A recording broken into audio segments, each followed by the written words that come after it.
The book is about the different financial mindsets of Robert Kiyosaki's two dads, his biological father, Poor Dad, and his best friend's father, Rich Dad. Poor Dad believed in the traditional way of getting a good education, getting a good job, and saving money for retirement. Rich Dad believed in financial education, investing in assets, and building wealth through passive income. The book teaches readers about the importance of financial literacy and how to make their money work for them. It also debunks the myth that the rich are born rich and explains how anyone can achieve financial success.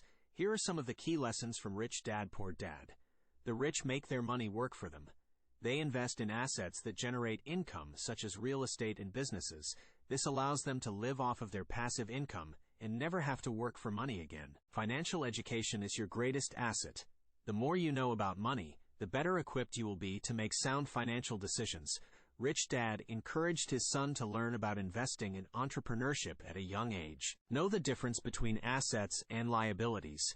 An asset is something that puts money in your pocket, while a liability is something that takes money out of your pocket.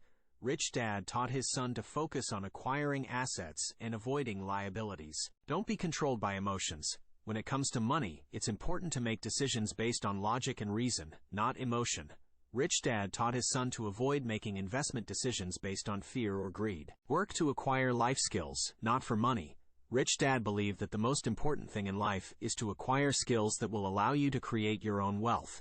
He encouraged his son to focus on learning rather than working for a paycheck. Failure inspires winners and defeats losers. Rich Dad taught his son that failure is a natural part of the learning process. He encouraged his son to embrace failure and learn from it. Learn to manage risk. When it comes to investing, it's important to understand the risks involved.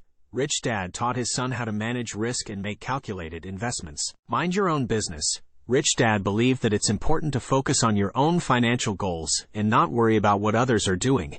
He encouraged his son to ignore the opinions of others and focus on his own success. Rich Dad, Poor Dad is a classic personal finance book that has helped millions of people around the world achieve financial success. It's a must-read for anyone who wants to learn how to make their money work for them.